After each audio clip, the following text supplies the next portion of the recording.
La députée. La discussion donc générale est close. Monsieur le rapporteur, vous souhaitiez prendre la parole? Bien, merci Madame la Présidente. Oui, quelques mots à l'issue de cette discussion générale, Madame la Ministre, pour quand même vous remercier d'avoir reconnu le bien fondé de cette proposition de loi dans votre intervention préalable à cette discussion générale. Ces remerciements, d'ailleurs, je les adresse également à l'ensemble des membres de cette Assemblée parce que je crois avoir compris, malgré les divergences qui continuent d'exister, je crois avoir compris à l'ensemble des prises de parole qui viennent d'avoir lieu que sur le principe d'attribution de cette carte du combattant aux anciens combattants qui sont arrivés en Algérie après le 2 juillet 1962, tout le monde était d'accord sur ce principe. C'est déjà un signe fort que nous donnons aux anciens combattants et je veux le souligner. À tous les groupes de l'opposition, évidemment, qui se sont exprimés en faveur de la proposition de loi, parfois avec force, et j'ai ressenti à travers leurs propos tout ce que je ressens profondément depuis que je travaille dessus, c'est-à-dire depuis maintenant à peu près 3 années. Je veux aussi chaleureusement les remercier, dire à Madame Rabault que effectivement j'ai pris la précaution dans ce texte de loi, ce qui n'a pas toujours été le cas des autres propositions de loi qui ont été déposées, de reconnaître à ces personnes qui sont parties en Algérie après le 2 juillet, parfois même juste le 2 juillet, de leur reconnaître le statut de personnes envoyées en mission extérieure pour des opérations de sûreté. Tout ça par précaution diplomatique, parce que je suis parfaitement conscient dans le texte que je défends ici que tous les mots que l'on emploie ont de l'importance, tous les mots doivent être pesés vis-à-vis de nos amis algériens et qu'aucun mot ne doit blesser. La France n'était plus en état de guerre après le 2 juillet 1962, c'est pour moi très clair et je pense que ça l'est pour tous ici. Il nous fallait donc trouver une autre solution pour reconnaître cette qualité d'ancien combattant à ces personnes. Aujourd'hui, elle est trouvée. Alors, 2 éléments de discorde persistent dans notre Assemblée. Un élément sur les chiffres. Julien Aubert l'a très bien dit il y a quelques instants. Pour moi, il n'y a pas de problème de chiffres, il y a un problème de principe. Sommes-nous prêts à reconnaître à ces personnes qu'à un moment de leur vie, elles ont répondu oui à l'appel de la nation pour aller assurer la sécurité sur le territoire algérien? Eh bien, pour moi, la réponse est oui, sans aucun état d'âme. Ça n'est pas une question de chiffres, c'est une question de principe et il faut que nous le fassions. Je l'ai rappelé dans mon intervention en discussion générale, cette question des chiffres, ces comptes sur le nombre de combattants, nous ne nous la sommes jamais posés lorsque nous avons décidé d'attribuer la carte du combattant aux OPEX.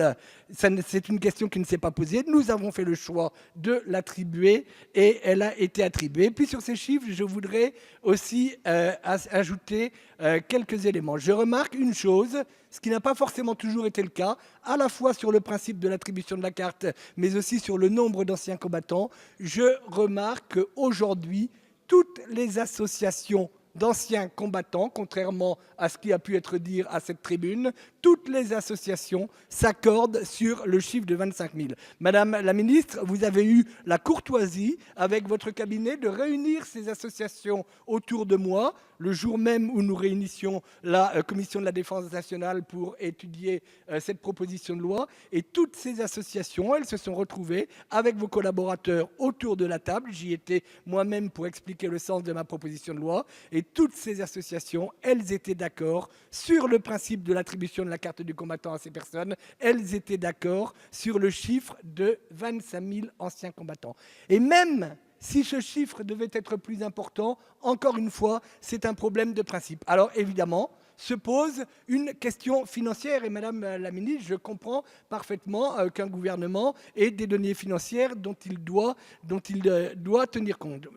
À partir du moment où j'estimais le nombre à 25 000 anciens combattants, je calcule le coût, le prix de la pension, 748 € par an, 65 € par mois, à 18,5 millions d'euros. S'ils étaient 10 000, 20 000 de plus. Si nous atteignions 30 millions d'euros, eh bien, je vous propose, à travers les amendements que je souhaite déposer sur ce texte de loi, à travers un amendement de suppression de l'article 3 que j'aurais souhaité vous déposer tout à l'heure, mais malheureusement sur lequel nous n'aurons sans doute pas l'occasion de discuter, et je regrette franchement cette méthode de renvoi en commission. Je vous propose un amendement de suppression de l'article 3 et d'utiliser le montant des crédits qui ont été gelés dans le cadre de la mission anciens combattants qui a été votée au mois de novembre dernier, au mois de novembre 2017. 3% des crédits de cette mission ont été gelés. Cela représente 73,9 millions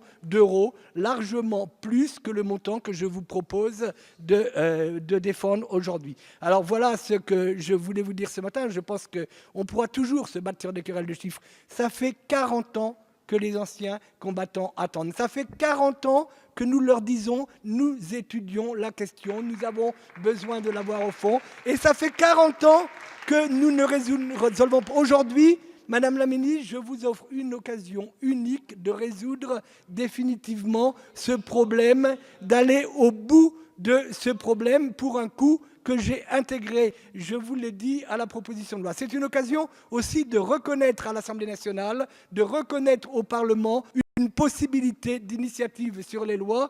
Et malheureusement, l'exemple que nous donnons à travers les propositions de loi que nous avons étudiées aujourd'hui, l'exemple que nous donnons à travers toutes les propositions de loi des oppositions qui sont ici présentes, montre malheureusement que l'initiative parlementaire est actuellement bien bafouée, et je le regrette vraiment. Alors, Madame la ministre, moi ce que je voudrais vous demander, cette proposition de loi, en supposant qu'elle soit adoptée par l'Assemblée,